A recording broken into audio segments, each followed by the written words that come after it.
Thank you for watching Murder, Monsters, and Mysteries. Today we take a look at... In the far north of Canada, Lake Enjikuni can be an inhospitable place. Covered with snow and ice for half the year, the lake forms part of a string of waterways which the local Inuit use to sustain their communities through fishing and trade. Many villages existed along the shores of the lakes, home to the Inuit, and a welcome resting point for fur traders and trappers who braved the far north to hunt beaver and caribou. But something happened to one of these villages in 1930, which remains a mystery to this day. A reporter from the Pas, Manitoba, reported about a small community off the coast of Lake Enjikuni in 1930. Joe LaBelle, a well-known fur trapper in the community, was passing through the area when he stopped at the village, only to discover that all of the people had left. According to the story, Joe LaBelle discovered an empty camp with 6 tents.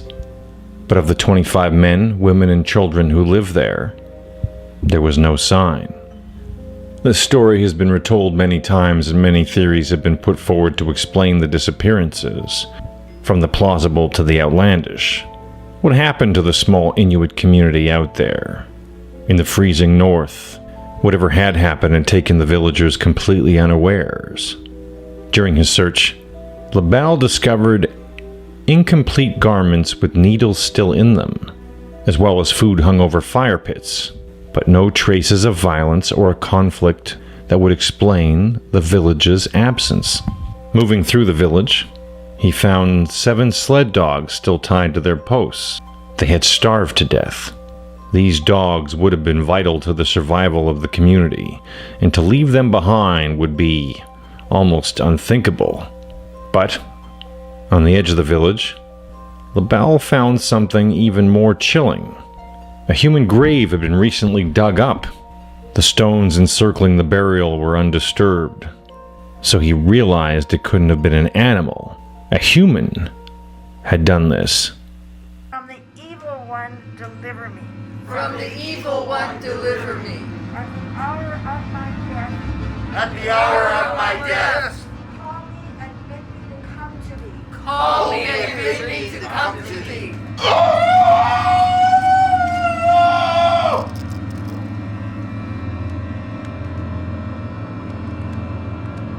Give me the compass. If you don't, we'll take her eyes. We'll take your family's eyes. We'll make this whole town blind.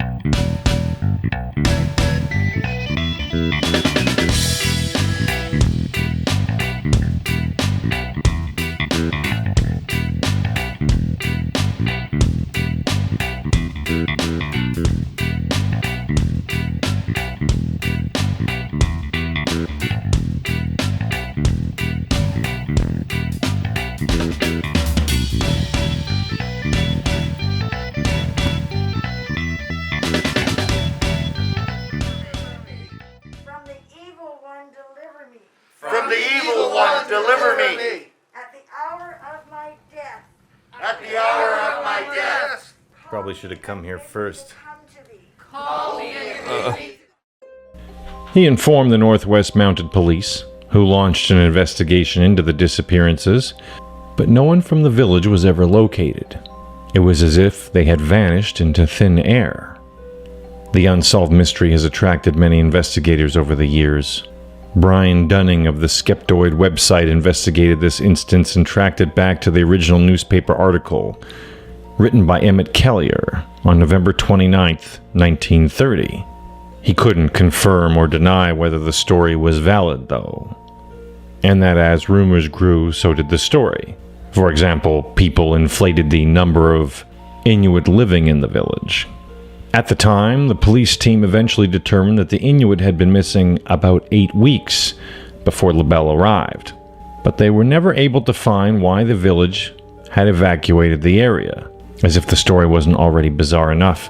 While examining the incident, RCMP officers reported seeing mysterious pulsing lights in the sky over Lake Anjikuni. Lights in the sky of northern Canada are not unusual.